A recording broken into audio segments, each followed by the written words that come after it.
Chelsea-Palmeiras, quart de finale de la Coupe du Monde des clubs 2025.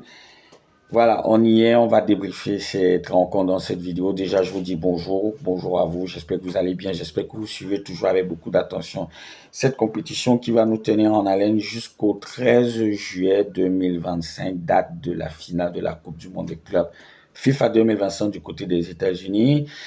Allez, voilà, on parle de cette rencontre entre les Blues de Chelsea et les Brésiliens de Palmeiras. Victoire des Blues, 2 buts à 1. On regarde d'abord les statistiques.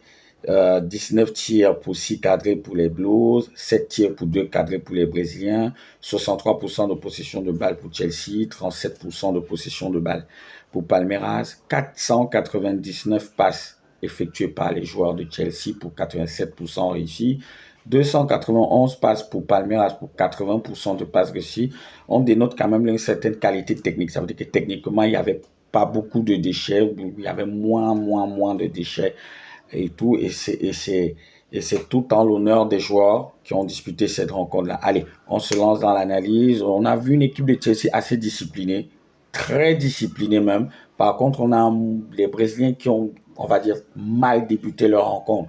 Pour ceux qui ont regardé les rencontres de Palmeiras jusqu'au huitième de finale, c'est une équipe qui met beaucoup d'intensité dès le début. Généralement, sur la première heure, elle vous met beaucoup, elle est très agressive, elle est rigoureuse, elle met beaucoup d'intensité.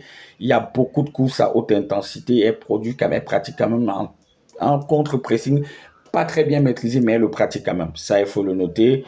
Mais sur cette rencontre, sur les 30 premières minutes, on va même dire sur toute la première mi-temps, je préfère globaliser parce que il y a véritablement eu quelques fulgurances de la part de Palmeiras, mais rien de plus. Donc, dans l'ensemble de la première mi-temps, on a les Blues qui ont véritablement dominé avec un Cole Palmer, voilà, des grands soirs. Il leur a fait, voilà, il leur a fait la totale sur son flanc droit. Il est beaucoup rentré à l'intérieur, il a beaucoup tenté. Et ce n'est que justice que ce soit lui qui ouvre le score à la 16e minute de la rencontre. Voilà, vous connaissez la spéciale de pas mal de gauchers qui évoluent à droite, qui rentrent dans l'intérieur. Ils vous fixent avec leur pied droit, ils rentrent. Et puis, voilà, vous avez ce petit enroulé du pied gauche là qui est assez, voilà, on va dire l'arme fatale des gardiens, la souffrance des gardiens parce que très peu arrivent à la sortie, surtout quand elle est à ras de terre, dont 1-0 à partir de la 16e minute pour Chelsea, but de Cole Palmer.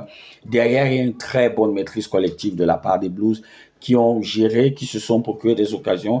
Et je pense que ce score de 1-0 est un peu bénéfique pour les Brésiliens de Palmeiras parce que Chelsea a eu plusieurs situations dangereuses au cours desquelles elle aurait pu facilement tuer cette rencontre dès le début dès la première mi-temps. Ensuite, en seconde mi-temps, on a l'équipe de Palmeiras qui est montée au créneau, notamment par l'intermédiaire d'un joueur, Estevao qui a signé déjà du côté de Chelsea, mais qui va les rejoindre, je pense, après cette compétition aussi.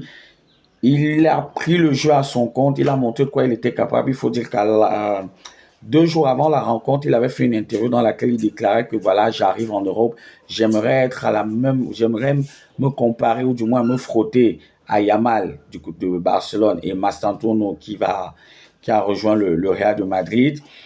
On a vu sa palette technique. Déjà, on l'avait déjà vu au courant des précédents matchs de Palmeiras, mais sur cette rencontre-ci, oui, il est monté d'un cran et puis on a vu qu'il a quelque chose dans les jambes. C'est quelqu'un qui, s'il est bien encadré, il peut être un crack. Autant que les Yamal et les joueurs, un autre joueur annoncé comme Mastantuono. Palmeiras a très bien débuté la deuxième mi-temps. Chelsea a un peu flanché. Ça, c'est quelque chose qu'on a noté. Et ce n'est que justice que, voilà, Palmeiras s'égalise à la 53e minute par l'intermédiaire de Estevao qui, d'une superbe frappe, super puissante dans un angle très fermé, a réussi à tromper Sanchez. Et puis voilà, le match a carrément changé de physionomie. On a Palmeiras qui s'est mis à rêver, qui a beaucoup attaqué, notamment sur le côté de Estevao. Ils ont très souvent cherché le jeu long pour contourner le contre-pressing des joueurs de Chelsea. Ça leur a plutôt bien réussi jusqu'à, on va dire quoi, la 70e minute.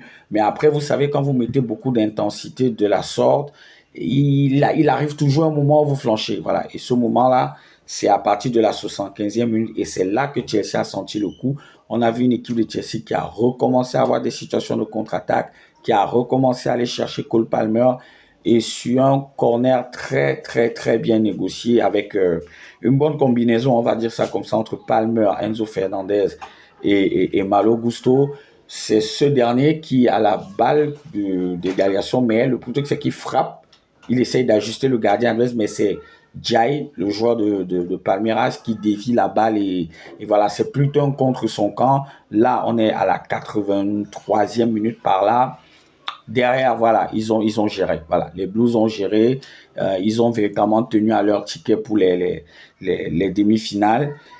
C'est un peu triste pour Palmeiras parce que il y avait véritablement la place. On sentait que dans leur moment fort, ils pouvaient, voilà, donner le coup de grâce à cette équipe de Chelsea en inscrivant un deuxième but. Mais ils ont péché, on va dire, par manque d'expérience. On va dire ça comme ça. Alors que du côté des Blues, voilà, on a plié, on a fait le dos rond, mais on n'a pas rompu. Donc, victoire des Blues 2-1 qui vont retrouver Fluminense en demi-finale de cette Coupe du Monde des clubs. Il faut dire que les deux équipes ont remporté leur match sous le score de 2-1 et que pour les deux équipes, à chaque fois, elles ont ouvert le score, elles se sont fait égaliser et puis derrière, elles ont marqué le but de la victoire. Donc, ça promet d'être une très belle affiche. Ça promet d'être une très belle affiche entre les Blues de Chelsea et les Brésiliens de Fluminense. Allez, voilà ce qu'on pouvait dire simplement rapidement comme ça sur cette rencontre. Tu connais la routine, tu actives la cloche de notification, tu mets en commentaire ce que tu penses de cette rencontre-là, tu mets un like et tu partages avec tes proches pour rester au courant des prochaines vidéos. Allez, on se dit à ciao et à la prochaine vidéo.